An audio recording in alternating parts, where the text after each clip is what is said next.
Hey kids, what time is it?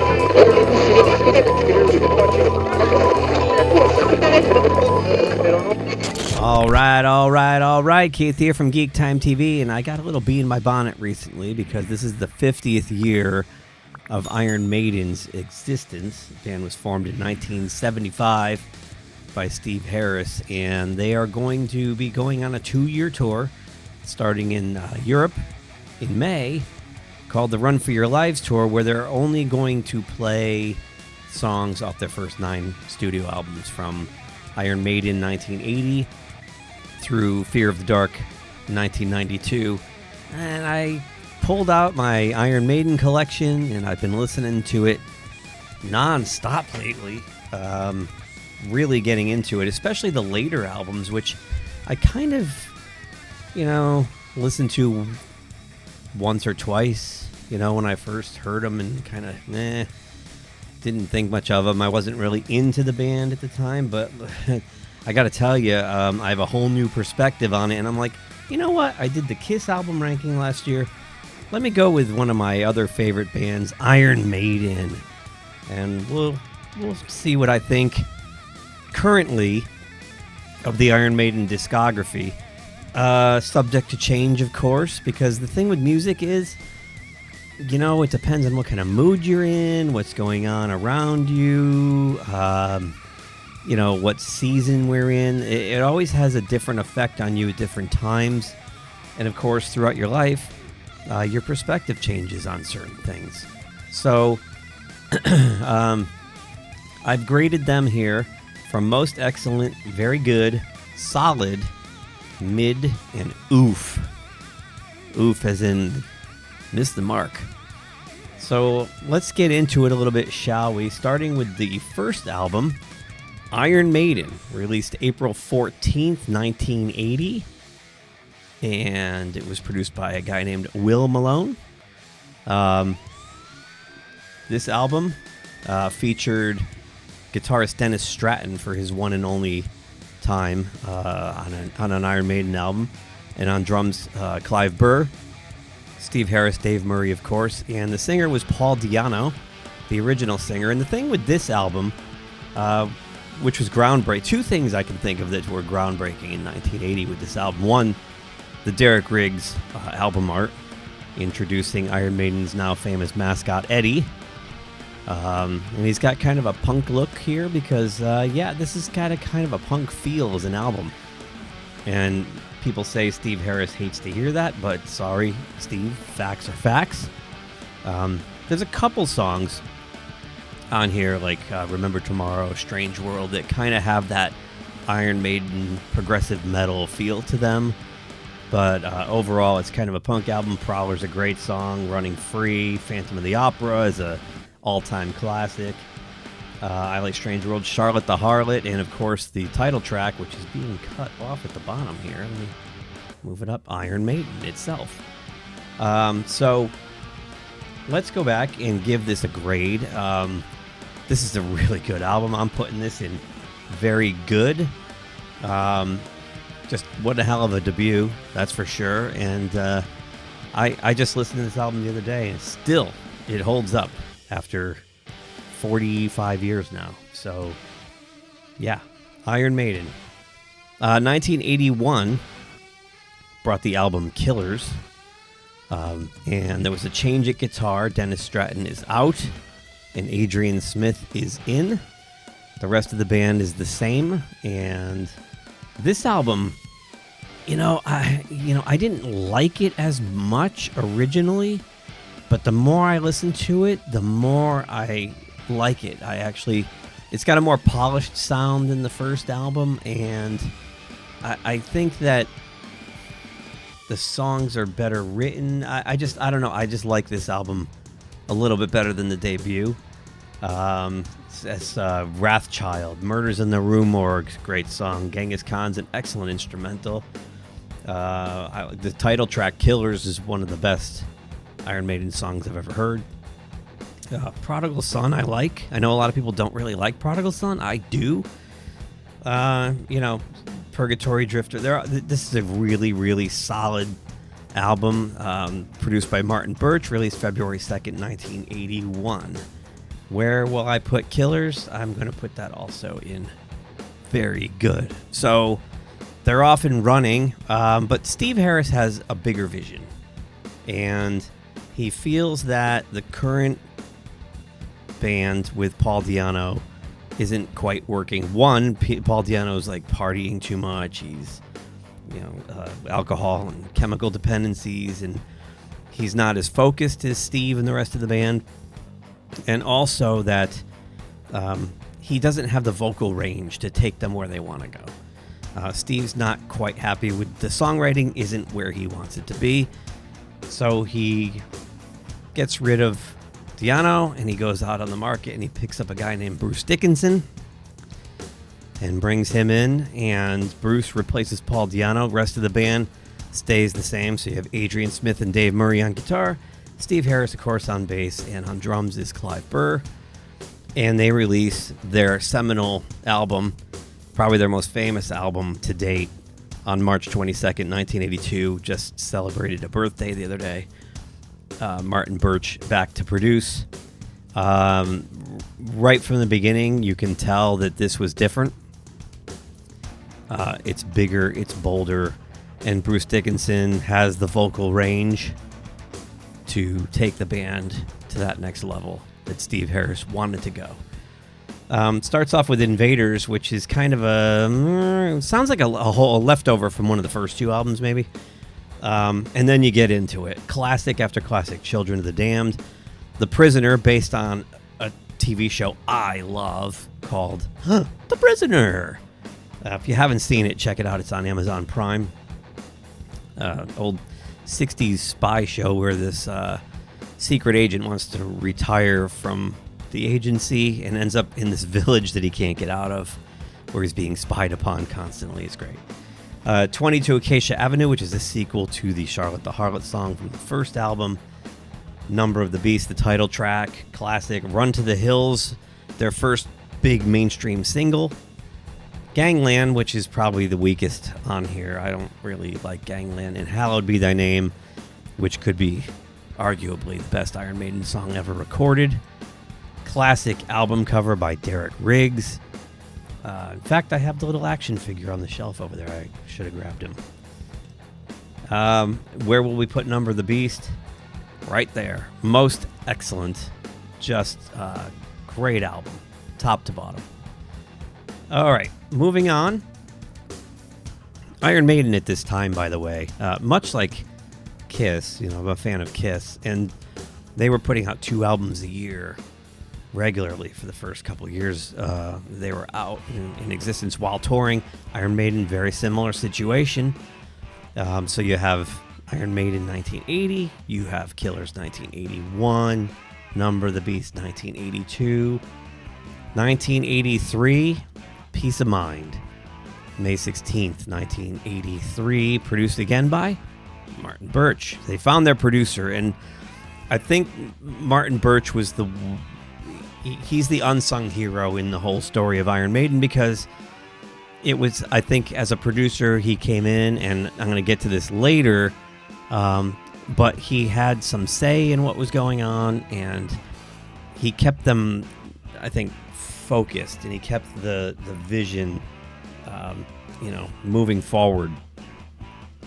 So this album sees the departure of Clive Burr on drums, and in comes Nico McBrain, who would remain with Iron Maiden for 43 years. So now the classic, most well-known Iron Maiden lineup is locked in place. Bruce Dickinson on vocals, Steve Harris on bass, Dave Murray, Adrian Smith on guitars, Nico McBrain on drums. And the tandem of Dave and Adrian too, with their guitarmonies, I like to call them.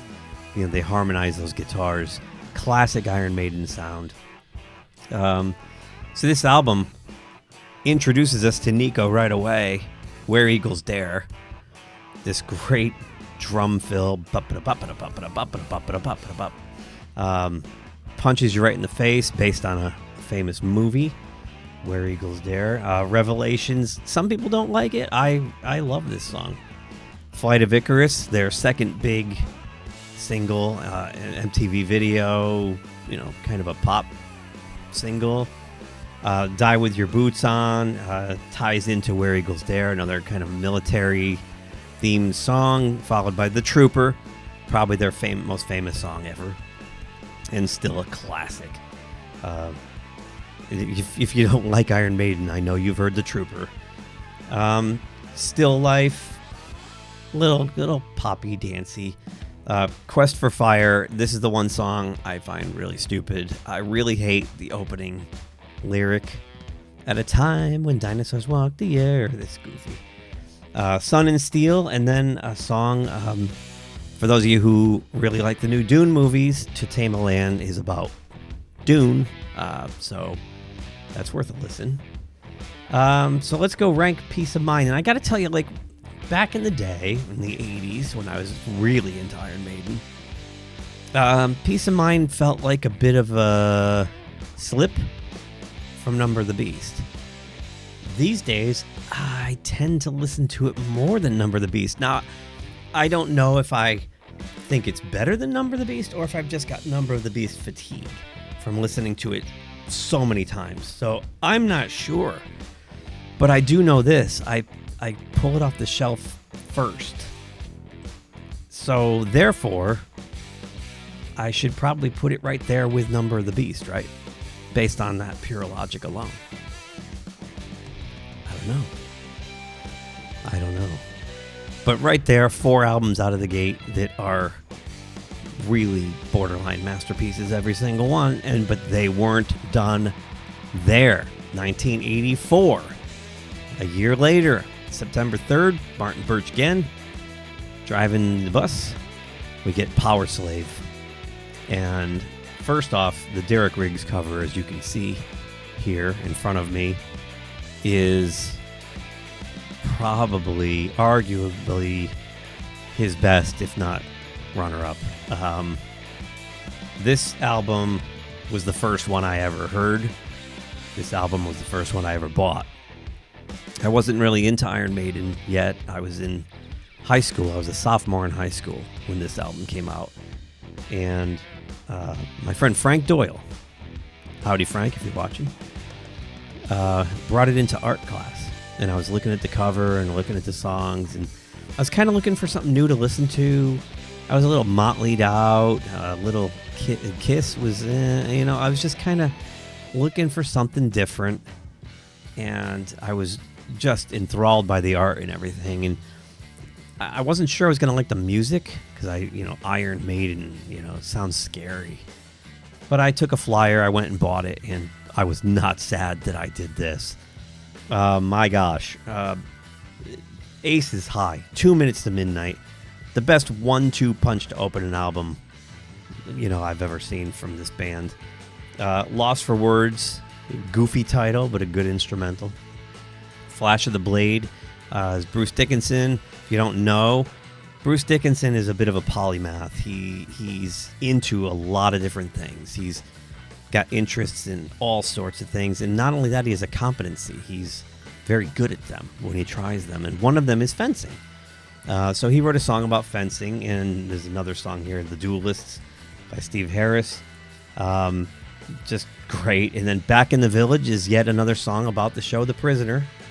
So again, if you haven't seen The Prisoner, check it out because this band wrote 2 songs about it. Powerslave, the title track, is epic and was great back in the day live because Bruce put on this great mask that he found he said he found it in like a novelty store or something. He was just walking around and he saw this weird mask and he thought that'd be great to wear for Powerslave, and he bought it.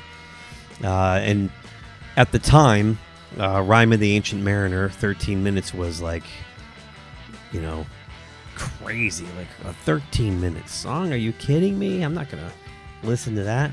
I'll tell you what, Rime of the Ancient Mariner is so good. It is so good, and it's one of my favorite Iron Maiden songs. That 13 minutes feels like 6, 7. It is so good. I love it, based on a classic poem. And I just want to mention that too before I rank this album, that what captivated me early on when I started listening to Iron Maiden, I didn't realize until I, started researching what they were doing.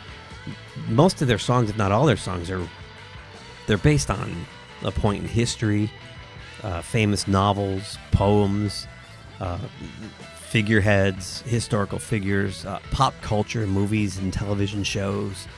So they don't just write, party music and, just chug a beer music and whatnot. They're introspective and they're curious by nature. And that's what I found interesting, is that they write about meaningful things. So if you haven't listened to them, that alone might get you interested. Powerslave is a masterpiece. It goes into most excellent. So there's your first 5 albums from Iron Maiden, and wow, we're not done yet. 1986. So there was actually a year finally in between albums. September 29th, 1986, somewhere in time. The delay was because the tour, the Powerslave tour, which was the World Slavery Tour, they called it. And it was one of the biggest tours of all time. Like the amount of dates, I think there were like 159, if memory serves. They put out a double live album called Live After Death. In the liner notes, they talk about how excruciating the tour was and the record number of nights they did, or dates they did. And it was just insane. They were a little tired and a little burnt out. So it took a little longer to get this album out. Right off the bat, might be the best cover. This and Powerslave right here by Derek Riggs. Just incredible. And what's great about this one, that there's 34, I believe, maybe 39, I forgot the exact number, of little Easter egg, little call-outs, like Batman's in here, and there's Blade Runner references, there's Doctor Who, on the back cover especially. And there's websites that show you where all the hidden little callbacks are, including callbacks to the earlier album art, Powerslave and whatnot. So this album is interesting to me because when it first came out, I remember buying it. I was excited because Powerslave had been released, and that was my first purchase, but I waited for this one. So I bought this as soon as it came out. And I loved this album. I can't say the same now. I don't listen to it that much. And if I do, I listen to a couple tracks and then move on. To me, it hasn't aged as well, and it's kind of a cornucopia of good to okay. The title track, Caught Somewhere in Time, right there, I don't like that song that much. Doesn't grab me. Wasted Years is an amazing song, and as I get older, it appeals to me more and has more meaning. I actually get goosebumps listening to it. It's about not lamenting the past and embrace what's left ahead of you. It's a beautiful song. Adrian Smith knocked it out of the park. That's the one thing about this album. Adrian Smith knocked it out of the park. And then this is where I think Bruce Dickinson started developing hard feelings with the band, because every contribution he brought to the table was rejected. You can see there's no Bruce Dickinson name on here. None of these tracks. Sea of Madness, this one I love. Just for the rolling bass line. Oh my gosh. What a great song. Heaven Can Wait. It's a fun arena rock anthem type song. Good one. Loneliness of the Long Distance Runner. It's okay. It's alright. It's mid. Stranger in a Strange Land. Great song. This was the second single off the album. Another Adrian Smith. He really brought his A game to this album. Deja Vu. A lot of people hate this. They say it's the weakest track. I don't think so. It's alright. It's good. It's just kind of a poppy, goofy, Deja Vu. And then Alexander the Great, which is another one of these album closing kind of epic songs. There you go, based on a historical figure, Alexander the Great. So let's rank Somewhere in Time. Again, when I first bought this, I thought it was the best album next to Powerslave. I'm just going to put it in solid because, like I said, I don't think it's as good as the first 5. I just don't. And I know a lot of people think it's their best. I don't. Well, music's subjective. It's great. If you love it, that's great. Doesn't quite do it for me. So, moving on. Seventh Son of a Seventh Son. 2 years later, April 11th, 1988. Martin Birch still at the controls. This album was... In Somewhere in Time, you could hear their direction changing a little bit. And you could hear them going from like a heavy metal band, which they were definitely on Powerslave and prior. So to me, the first 2 albums are kind of punk. The next 2 albums or 3 albums are heavy metal. And then you get to Somewhere in Time, which has a different sound. There's synth in there, and it's getting a little more proggy, right? Well, Seventh Son of a Seventh Son is a full-on progressive album that is a concept album, top to bottom. It's, each song tells a story. Derek Riggs said at this point he was getting tired of doing Eddie, so he simplified it as best he could by taking away most of his torso. You can see he's got pieces of him remaining from Somewhere in Time. And on the back side, there are like ice sculpture or like frozen images of past Eddie, from the other albums, like frozen in the ice. This album, when it came out in 1988, disappointed me a little bit. I wasn't down with the concept thing. I wanted something a little more rock and roll and a little less, progressive. But that changed, much like Somewhere in Time, that's changed over time with me too. This album's awesome. Right off the bat, Moonchild, Infinite Dreams, I love. Can I Play With Madness might be the weakest song on here and was the MTV single. It probably structured as so. You can see it's only 3.5 minutes. Kind of we have to have a hit for MTV, so they kind of popped this one up a little bit. But it still plays within the confines of the concept. The Evil That Men Do is still a concert staple. Seventh Son of a Seventh Son, the title track, is awesome. The Prophecy is great. The Clairvoyant, I love. I love The Clairvoyant. And Only the Good Die Young, another song they play live still. So, Seventh Son of a Seventh Son has aged well with me, unlike Somewhere in Time. I'm going to put Seventh Son of a Seventh Son into most excellent. Party on. Now we get to where I fell off a little bit and where a lot of people fell off. October 1st, 1990, No Prayer for the Dying. This was the most disappointing 2-year wait I ever had. And the tour also. Like the set list for the tour was great. The tour itself annoyed the crap out of me because this was where they wanted to kind of get back to basics.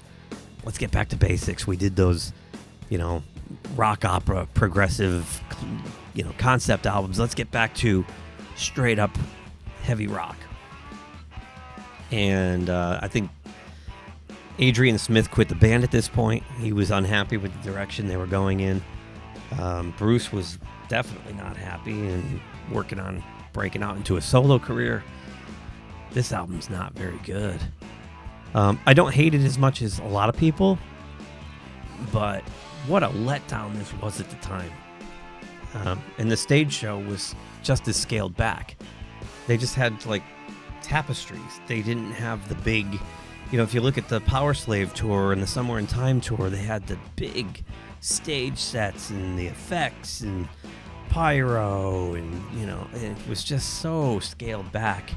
It almost felt like I was watching like one of the Paul Di'Anno tours or something, or the early Number the Beast kind of tour. Tail Gunner's good. Holy Smoke is probably the goofiest single they ever released. I know it's about, in the 1980s, if you're not aware, there was this run of televangelism where they had these on-air preachers who would come on late at night. I mean, they were on like every channel was a different one. And they were asking for money. They were grifters. and it got out of control. Like they were on everywhere. So that's kind of what this is about. No Prayer for the Dying. Public Enema #1. No. Fate's Warning I like. The Assassin. No. Run Silent, Run Deep's okay. Hooks and You is awful. I mean, like, that might be the worst song. And it's the only song that Adrian Smith contributed to before he left. So where he had all the best stuff on Somewhere in Time, he contributes to the weakest song on this album. Bring Your Daughter to the Slaughter is actually, I like. It's the dumbest title. Like, when I first saw that, I was like, Bring Your Daughter to the Slaughter. But I like the song. And Mother Russia is, I think it might be one of my Blaze Bayley era aside, least favorite Iron Maiden songs ever written. So let's rank this guy. There's like 3 songs on there I like, maybe 4. I'm not even going to put it in mid. I'm putting this in oof, especially because of the way it made me feel, and it kind of cost me the fandom. I was kind of checking out at this point. I was let down. The tour let me down. It was great to hear those songs live, but you wanted to see the big Iron Maiden show, and it wasn't there. So it took 2 more years before May 11th, 1992, Fear of the Dark. And it's co-produced this time by Martin Birch and Steve Harris. And here's where we start to deviate. Now, by the time this came out, I wasn't really into Iron Maiden anymore. This is full-blown grunge era, Nirvana, Alice in Chains, Stone Temple Pilots, that kind of stuff. I remember seeing it come out and going, oh, come on, really? Like, still? They're going to try the Iron Maiden thing at this point? The whole music business has changed. The whole, the sound has changed. This is the last album to feature Bruce Dickinson, at least temporarily. This one, I got it much, much later, and at first I thought, it's Fear of the Dark again. It is too long. I will say that. There's 12 songs on here. It's too long. There's a couple definite tracks that can be thrown away. But it's not as bad as I thought, now that I'm revisiting all these albums. Be Quick or Be Dead is awesome. From Here to Eternity is kind of funny. It sounds like a Rat song or like a Dokken song. Afraid to Shoot Strangers, I know a lot of people like it. I don't know. To me, like, it doesn't pick up until like 3 minutes, halfway through the song before it starts getting going. So, Childhood's End. Oh no, Fear is the Key. I never used to like it. I thought it was filler. I've actually grown to like it a little bit more because I like the plotting, the really gritty plotting nature of the song. Childhood's End, I can't stand. It's funny because there's a Childhood's End from Kiss on the Carnival of Souls album that's also the worst song. So maybe artists out there, if you're going to write and record a song called Childhood's End, think twice about it. Wasting Love used to be Skip. I don't need a ballad from Iron Maiden, but again, as I've grown up into I don't know, should I call myself a man? Maybe a man-child? I appreciate this song a lot. I think it's great. It's got a great hook. The Fugitive is one of those tracks that could be tossed, but I also don't hate it. It's based on the TV show / film called The Fugitive, where a guy is accused of murdering his wife, didn't do it. Chains of Misery. Now, this song sounds like a Dokken song. I could hear Don Dokken singing this one, and I love it. Chains of Misery is fun. The Apparition, kind of a throwaway. Judas Be My Guide is awesome. I love Judas Be My Guide. I think it's one of the most underrated Iron Maiden songs. Weekend Warrior takes a lot of crap, and rightfully so. This is a song they wrote about their semi-pro or their beer league soccer exploits, because Iron Maiden's known for they like to play soccer and whatnot. We don't need to hear about your Monday morning hangover. And Fear of the Dark, the title track, is awesome, still played live. And In fact, they don't dare not play it live. The fans will revolt. So Fear of the Dark used to be in the mid, but I'm going to put it into solid. That might be controversial to some people. I know a lot of people hate it. I know Ralph Vieira, Almost Human on YouTube, great music channel. I highly recommend it. He calls this a turd sandwich, where the first track's good and the last track's good and everything in between is terrible. I don't agree with that. I think it's a little better than that. So Bruce Dickinson now goes full solo. He's out. Adrian Smith is out. And did I mention Yannick Gers? I might have forgotten to mention that Yannick Gers came in on this album to replace Adrian Smith. Out comes in 1995, 3 years later, October 2nd, The X Factor. And this was a deviation on many levels. One, Martin Birch is gone as the producer. And in comes Steve Harris and a man named Nigel Green. And in to replace Bruce Dickinson comes a guy named Blaze Bayley. And, well, if this wasn't Iron Maiden, this wouldn't be horrible. But Blaze Bayley didn't quite fit. Where Paul Di'Anno sounds radically different than Bruce Dickinson, Paul Di'Anno still works, especially for the style of music they were playing in the early 80s. This doesn't work, and I think for a couple of reasons. One, I think Blaze is trying too hard to be Bruce Dickinson. And two, this is where, by losing Martin Birch, they also lose a producer who would tell Steve Harris to rein it in or flat out no. So Steve Harris starts to really take over running everything. And this album suffers from, well, the album cover suffers because right off the bat we don't get any kind of a painting. And I should mention, actually, on the previous album, that is the first non-Derek Riggs Eddie cover from Iron Maiden. This one wasn't even a painting. It's like a rubber corpse of Eddie, like being tortured on a torture rack or something. And, it's disturbing in an Elephant Man kind of way. It doesn't bother me. I think it's cool because, hey, it's like a horror thing. Who cares? I mean, it's not like Eddie was attractive to begin with, but I think a lot of people are a little put off by this. Like they're doing some kind of half-assed autopsy on him or something. I don't know. And then the other thing, I think the production suffered a little bit. Like, I have trouble getting through this album and the next album for the simple reason that, like, everything sounds flat. Like, they didn't double track the vocals hardly at all, if at all, on these tracks, which could have helped Blaze even put a little slight reverb on Blaze's vocals. They're just, he's got this, I can't even explain. He has the operatic voice of Bruce Dickinson without the vocal range, but it's also like it's got a biting sharpness to it that sits on top of the musical instruments in a way that's intrusive. That's the best way I can verbalize it, I guess.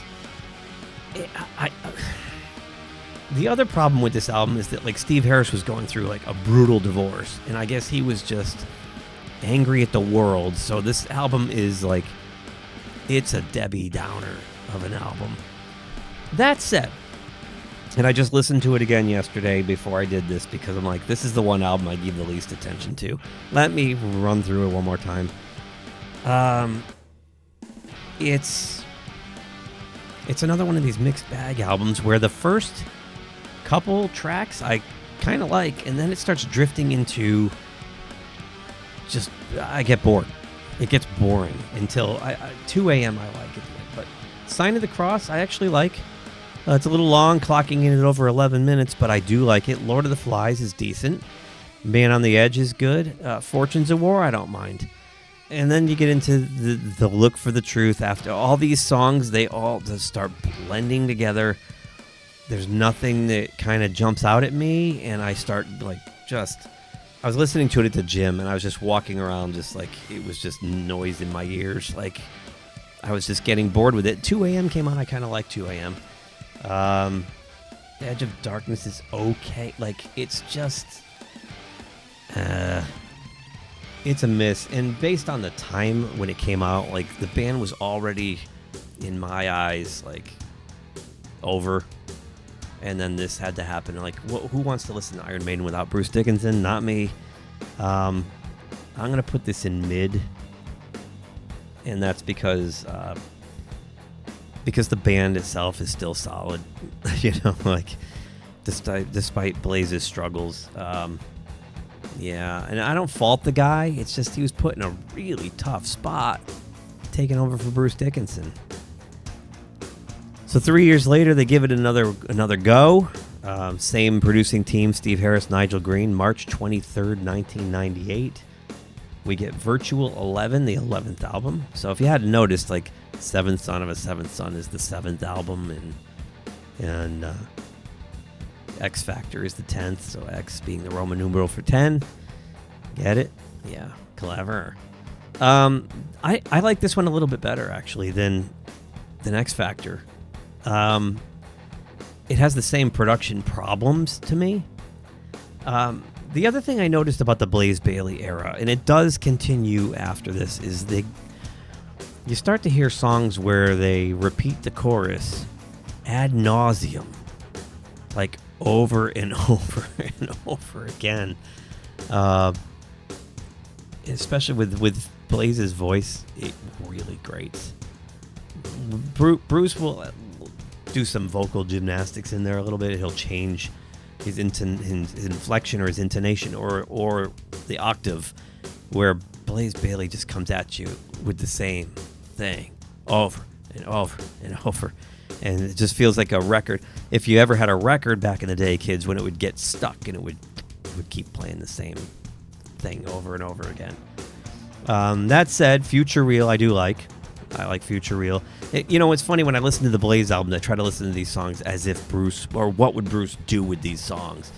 And that tells me, like, if Bruce could make this song work, then it's a decent song. If Bruce could do nothing with this, then it's a pootser.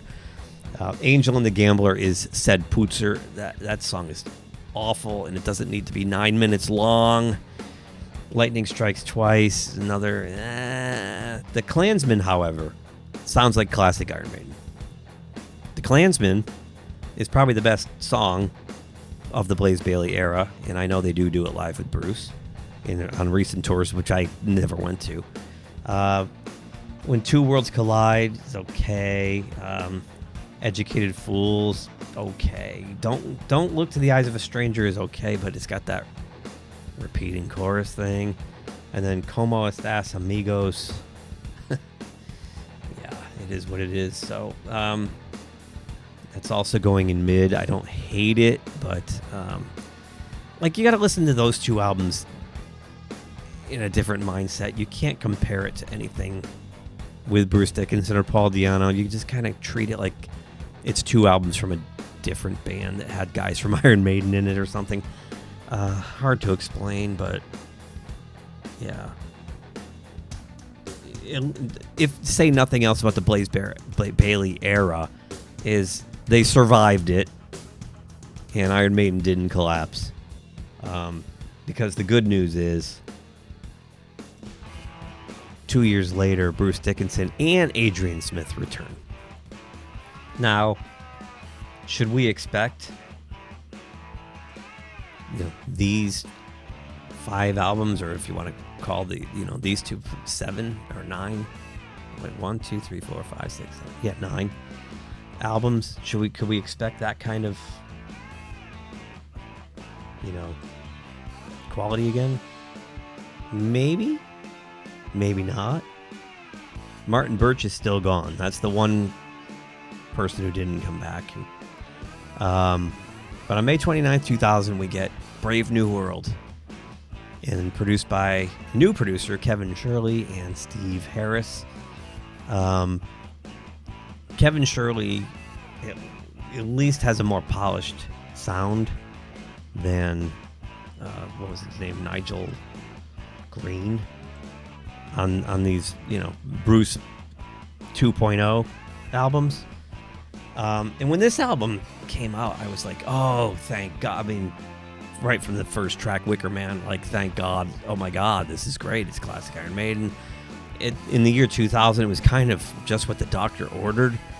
Grunge was long since gone. We were getting into that kind of rap metal thing, like the Limp Bizkits and whatnot, and also the Creeds and the Nickelbacks. So to get Iron Maiden sounding like Iron Maiden was a huge relief. Now, that said, this has a somewhere in time effect on me because I thought it was great back then, but it hasn't aged as well. And I won't say it's bad, but I don't like it as much as the following two albums. That said, Wicker Man, awesome. Love that song. Ghost of the Navigator's great. Brave New World is really good. I like Blood Brothers. Blood Brothers is a really good song, too. The Mercenary, this is where it kind of bogs down in the middle here for me. Mercenary, Dream of Mirrors is okay, but it's too long. Fallen Angel, I do like the Nomad. Out of the Silent Planet's awesome. I don't like the last track that much. The thin line between love and hate. It is a thin line. It was perfect at the time. I'll put it in solid because I like more tracks than I don't. But I would have put it in very good, or maybe even most excellent back in 2000, but not now. September 8th, 2003, which also happens to be Star Trek's birthday. Kevin Shirley, Steve Harris team up again for Dance of Death, which has the worst album cover I have ever seen in my life. This is where you're like, hey, Derek Riggs, what are you doing, man? Come back, please. This is, I don't know what they were doing with this one. It looks unfinished. I don't think it's finished. I mean, you look at the character right here on the right-hand side. What's with the anatomy? What is this? Like, are these mannequins? Like, what are these, mannequins or demons? Or the only thing that looks semi-normal is Eddie as the Grim Reaper. Nothing else looks polished or, yeah, it's bad. But don't listen with your eyes, folks, because to me, this is the best album in the Bruce 2.0 era. This thing, top to bottom, is great. Wildest Dreams is great. Rainmaker is great. No More Lies is great. And even though it's one of those songs with the repeating chorus, no more lies, no more, over and over, it works, and it's Dickinson. If this was Blaze Bayley, this song, believe it or not, somehow would not be as good. Montségur is awesome. Oh my gosh. The title track, Dance of Death, is awesome. Gates of Tomorrow might be the weakest one on here, and I like it. New Frontiers, I love New Frontier. Passchendaele is an instant classic. Best track on the album. Face in the Sand is good. I love Age of Innocence. It's got one of those poppy choruses, and it's got a great hook. I love it. And then Journeyman is it's almost, it's like an Irish folk song or something in a way, but I love it. It's fantastic. This album is, and it's funny because this is one of the albums I kind of, I didn't think much of for the longest time. The more I've listened to it recently, the more and more I just want to listen to it. I keep pulling it back out. I'm going to put it in very good, but it's borderline most excellent. It's really good. So if you haven't listened to Dance of Death, get out there and pick it up. Put a different cover on it if you have to. I know that cover's terrible. Then in 2006, August 28th, Kevin Shirley and Steve Harris come back with A Matter of Life and Death. And this was another concept album. Top to bottom, this tells a bit of a story. You can see by the cover, it's about war and standing up for your nation and patriotism and that kind of thing, and the cost of life and death. That we so kind of carelessly dismiss what these soldiers do. They put on the line to keep our nations free. And I saw this tour. I got a ticket to this tour. A friend of mine said, hey, you want to go see Iron Maiden? I was getting back into them, and I'm like, yeah. Now, where I was upset was I didn't have this album yet. And I get to the show, and Dickinson runs out and says, they kick it off with Different World, which is the first track on this album. And then Bruce announces that they're going to play this whole album front to back, straight through. And those of us who hadn't heard it yet were like, WTF, man. And it was a long hour and 15 minutes or whatever it took to get through that. And they played a few of their classics at the end, but I was like, what the heck? I was so mad because I hadn't seen them in so long, and I was excited to see Bruce again, and this is what they did. And worse, I saw them in Hartford, Connecticut. We were the first date of the tour. So I had no way of knowing this was going to happen. If I'd seen the set list, because we were like, the 32nd show on the tour, then I might have changed my mind about the ticket. We were the first. So we were the guinea pigs. That said, getting hold of this album and listening to it, I love this album. I love it. Different World's a great song. These Colors Don't Run, amazing. Brighter Than 1,000 Suns is good. I think The Pilgrim might be my least favorite track on here. It's not awful, it's just my least favorite. Longest Day is great. Out of the Shadows is great. My favorite track right here, Reincarnation of Benjamin Brieg. If you're at the gym, put this one on. Reincarnation, you'll be throwing weights all over the place. The Greater Good of God is great. Lord of Light's decent, and Legacy. Just, this album is awesome, and much like Seventh Son of a Seventh Son is a concept album, tells a story from front to back. Can't put it in most excellent, but I am putting it in very good. So you can see right there, now we've got the first 3 albums of the Bruce 2.0 era, and Brave New World is ranked lower than the 2 that came after it. And many people consider Brave New World to be the best one. So now we get into Bruce 2.0, in my opinion. And we start with The Final Frontier, which came out 4 years later, August 16th, 2010. Same producers, Kevin Shirley and Steve Harris. And I think, this is the beginning of, for me, albums that I just have trouble getting through. They're long, they're plotting. I think this is where, again, going back to Martin Birch, would say to Steve Harris, no, or we got to rein this in, let's shorten this song. These songs start to grow in length. It starts with this album more than in the past.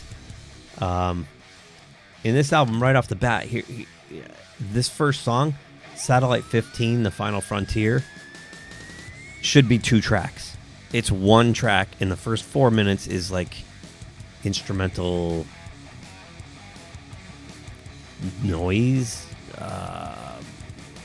It's the best way to put it. It's just, weird futuristic kind of an instrumental before it kicks into The Final Frontier, which is actually a decent song. I like it.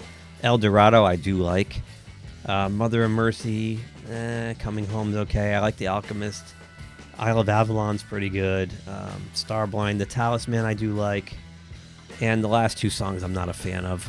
The Man Who Would Be King and When the Wind Blows. Especially When the Wind Blows doesn't need to be 11 minutes long. A lot of times I just stop the album after The Talisman and go on to something else. It's not awful. There's some good stuff on it. There's still some good hooks on it. But I'm going to put it in mid because it just doesn't blow me away. This is where they're starting to feel tired again at this point, to me. So we'll move on. So 5 years later, September 4th, 2015, and we're also getting these huge gaps in time between album releases. So are they struggling with creativity? They're all doing their own side projects. I know Bruce has released, 7 albums, I think, 6, 7 albums on his own. I still have to get the Mandrake Project, came out last year, and I keep hearing so many great things. A lot of people tell me the Mandrake Project is better than anything he did in Iron Maiden. So if that's true, put it in the comments. Let me know. I will get to it at some point. But anyway, Book of Souls, same producing team. This album. Now, I've seen criticisms too that Bruce's voice doesn't sound as sharp as it did, and well, there's 2 factors that contribute to that. 1 is his age. 2, he was diagnosed with throat cancer during the recording of this album. So a lot of people thought this might be the final album from Iron Maiden, but Bruce Dickinson, being Bruce Dickinson, showed cancer the door. But you can see this album's way too long. You've got a 13-minute track, a 10.5-minute track, a 18-minute track, Empire of the Clouds.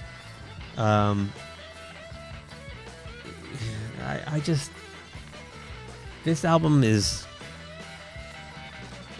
This is where it starts, like the previous album. The hooks are fading, and we're getting more into these long operatic instrumentals that just go on and on and on. Speed of Light I like. Red in the Black is good, but it doesn't need to be 13 minutes. If Red in the Black was 7 minutes, 8 minutes even, it'd be way better. Just thinking of ones that jump out at me. Tears of a Clown is okay. Empire of the Clouds is good, but again, 18 minutes. I'm not really a big fan of this album. I've tried. I listened to it back to on repeat last week, and I'm putting it in mid. It's just not. It's oral wallpaper to me. That's what it's oral wallpaper. If I'm doing chores around the house or something where I can just put it on, or I'm raking leaves and just listen to it through, it's fine. But if I want to get into something and hear some great chorus and hooks, it's not going to be this album. And I can say the same for this. September 3rd, 2021, same producing team.